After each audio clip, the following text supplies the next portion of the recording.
सुनी अनुकथन परस्पर होई, पति की समाज सोह सरि सोई। घोर धारे भृगुनाथ रिसानी, घाट सुपथ राम बरबानी। सानुज राम बियाहु छाऊ, सो शुभ उमग सुखद सब काहू। कहत सुनत हर्षित पुल काही, ते सुकृति मन मुदित नहाय। राम तिलक हित मंगल साजा, परब जोग जनु जुरे समाजा। काई कुमति के कई केरी, परी जासु बल विपति घनेरी। समने अमित उत्पात सब, भरत चरित जप जाग।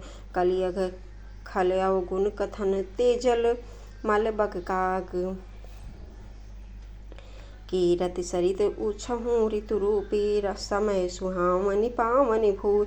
हिम शैल सुता शिव ब्याहु, शिशिर सुखद प्रभु जन्म उछाहु। बर नव राम विवाह समाजु, सो मुद मंगलमय ऋतु राजु। ग्रीष्म दुसह राम बर बन गवनु, पंथ कथा करे आतप पवनु। देखिए भक्तजनों, तुलसीदास जी एक एक चौपाई का अर्थ कितने सुंदर अर्थ में लिखा है।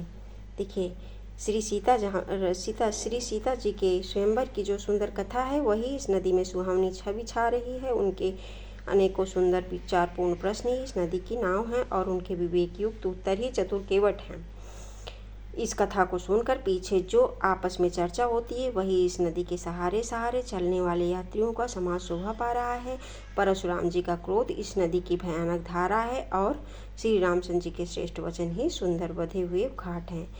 भाइयों सहित श्री रामचंद्र जी की विवाह का उत्साह ही इस कथा नदी की कल्याणकारी बाढ़ है, जो सभी को सुख देने वाली है। इसके कहने सुनने में जो हर्षित और पुलकित होते हैं, वे ही पुण्यात्मा पुरुष हैं, जो प्रसन्न मन से इस नदी में नहाते हैं।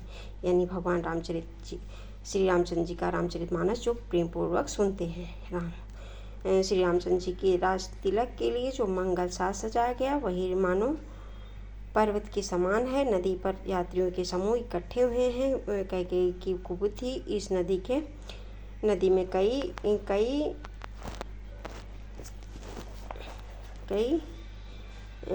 काई हैं, जिसके फलस्वरूप बड़ी भारी विपत्तियाँ पड़ी। समन अमित उत्पात सब, भरत चरित संपूर्ण अनगिनत उत्पातों को शांत करने वाला भरत जी का चरित्र नदी तर्पण किया जाने वाला ये जप यज्ञ है। कलयुग के पापों और दुष्टों के अवगुणों को जो वर्णन है, वही इस नदी के जल का कीचा है और बगले कवे हैं।